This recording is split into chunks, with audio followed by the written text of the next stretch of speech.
Thank you, Laura. And again, just a reminder, Laura and our other speakers will be up here shortly. Switching, we were now going to have Sam Krouse, who is Director of Business Development for Midwest Poultry Services. And I'm excited because Sam is going to provide some perspective on markets. I loved, Laura talked about ecosystem markets. And so I know that's a big topic of like, what's the price of carbon? What can I get for being in these markets? And I'm excited to have Sam as a representative of a company talk about how their company thinks about those markets. Sam Krouse, thank you.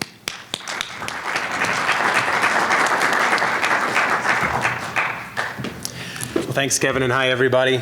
So glad to be here at Farmer to Farmer and have some great conversations about practices happening in sustainability and all across your operations this week. It's going to be really great. It's fun for me to follow up from the great presentation last, talking about sustainability as a business and what does it mean for your businesses and then the operations that you run. You know, it seems to me from the outside perspective, we're a livestock farmer, it seems like farmers have heard a lot of you should and ought to be doing this and that, and it's great to hear you know, ways that can be profitable in and of itself, and I want to bring forward some ideas for how we in the livestock sector and maybe other areas of food and agriculture too can help to bring value to those practices so farmers stop hearing more should and maybe hear more can or want to and get some reward from that. So quickly, an introduction to MPS. We are a 6th generation family-owned egg producer based in Northeast Indiana.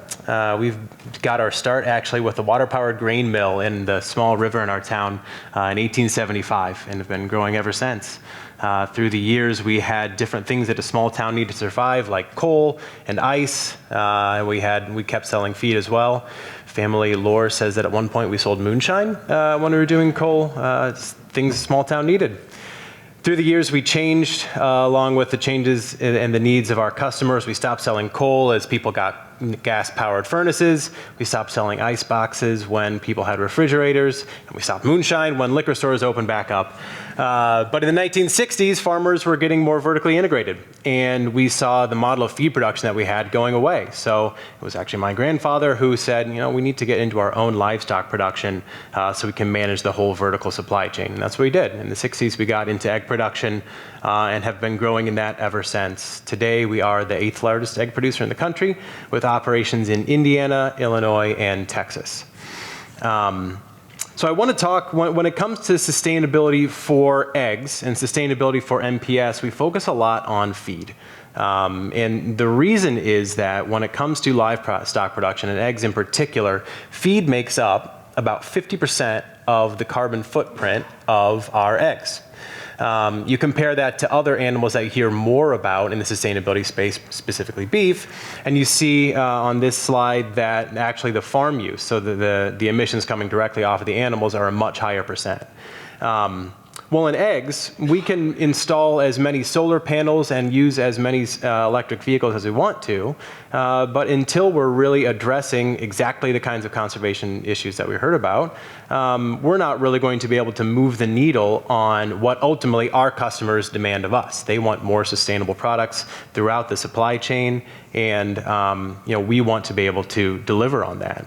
So I want to talk a little bit about 2 different ways that we at MPS are looking at feed sustainability and how we can move the needle on that. The first project is one that we're very excited about, and it kind of takes the sustainability idea and turns it on its head and says, well, we're just going to change the nature of feed entirely. And this is our partnership with Kipster. Kipster is an innovative egg producer based in the Netherlands who introduced about 6 years ago the world's first carbon neutral egg. They achieve carbon neutrality primarily by replacing primary source feed ingredients like corn and soybeans with byproduct ingredients, things like bakery waste. By doing so, using a financial calculation, they're actually able to achieve a lower carbon footprint for their eggs because of that change. In addition to the feed component, as you can see in the picture, this looks a lot different than normal chicken farming. The chickens have lots of room to go outside. They have a large indoor winter garden area where they can exhibit natural bird behaviors. There are a lot of animal welfare things to it too. But they also use things that you would expect in a carbon neutral program like solar panels and just using really high efficiency all throughout the operation. So this is one way to address feed, and it's really changing the nature of what the chickens eat. As we think about MPS and egg farming as a whole, though, it's hard to scale this. We rely on farmers, many of whom are sitting in the room, to feed all the hens that we have. So something like this that says, well, leave farmers to the side, it meets a consumer niche. We're very excited for this great project, but as we look for what we can do to scale, we need to look a little bit bigger. So that's where our next project comes in, which is a partnership with Farmers Business Network through their Gradable platform, where we are working to partner with farmers so that we can source verifiable, sustainably produced corn from those farmers, score it on its way into our feed mill, feed that into our hens, and then turn around and sell a lower carbon product to our customers who have a demand for that. So this is really where we go from taking the, you ought to be doing this, why aren't you doing this, to, hey, here's an extra couple pennies per bushel to be able to do this. Our hypothesis here is that eggs in particular have a great opportunity to close this gap between the field and the marketplace. I already mentioned the vertical integration that happened in the 1960s. Well, eggs are still a very vertically integrated industry where we raise our pullets from 1 day old up until the end of lay. We own our own feed mill. We do all of it in-house, compared to some of the other industries where they're a little bit more fractured. So we have a great opportunity to bring some practices and bring some awareness to the marketplace. I'll go a little bit into detail on the different components of this. The first piece is so critical, and it is partnership. It's partnership with all the farmers in our area, all the farmers we can work with, to understand these practices and why they matter and what we can do. And it's our job to create an environment where people want to do these things and follow these practices. We're in the pilot phase of this program right now, which we consider the, just get farmer buy-in and start collecting data. So we're paying a premium to our farmers who just say, yeah, you can go and score this, and that's what I delivered to you, and let's see how it looks. As we go further into the program, we're going to be actually paying for performance, looking at, all right, if you can reduce your, say, your nitrogen use or your carbon intensity in general by a certain amount, that'll achieve a higher premium. And then the third stage would go to pay for practices. As we find out from our customers what matters to them, if it is something like, say, cover crop, where maybe the raw numbers don't show an improvement immediately, but we say, you know what, the data shows that this is beneficial. Our customers think this is beneficial. Let's bring this back to the farmers and see what they think. And can we pay a premium for practices as well? So we're really excited about the evolutions that the project can go through and the opportunity that there is to really get farmer buy-in and partner on this exciting program. From there, it goes to Gradable to score the corn that's coming in. They use a series of scientifically accepted tests and data security practices to make all of our farmers perfectly comfortable in the scoring that's going on there. We bring it into our own feed mill and then feed it to our hens. And once again, this is where our vertical integration comes in as so critical to the project, that if our customer says, well, we want this on a particular product that we need to have a lower carbon score for, we can do that because we control all of the feed and can feed it to the animals that we need to. So really, eggs are in a great place to carry this all the way through the chain.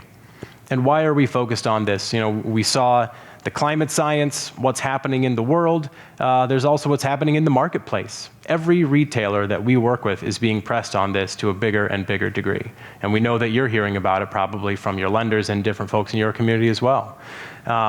What's driving that focus is what's called Scope 3 emissions. And Scope 3 emissions are, in effect, everything that, all the emissions that are created in a company's process, apart from what they own themselves and what they control and what their energy input is. So that includes everything they buy. Let's use a Walmart, for example. Everything that comes into Walmart has a Scope 3 emissions score. Agricultural emissions are a big piece of that. For food retailers like grocery stores, about 11% of their Scope 3 emissions come from agriculture. And we already talked about the size that feed makes up of that component. So once again, by addressing the feed sustainability question and creating partnerships that allow us to do that, we're able to bring solutions to our customers to solve some of the biggest issues that they have, specifically being Scope 3 emissions reduction. And every one of these customers needs to do this. Very few have the solutions to do it. They need work from farmers like us, farmers like you, to understand what are the opportunities to really move the needle in the sustainability landscape. In terms of how our pilot project is going, it's really gotten off to a great start. Just in the first year, we were able to score about 10% of all of our incoming bushels, and found that in that 10%, they were achieving about 19% below the state average in terms of carbon emissions, and about 10% below the national average compared to USDA and available data.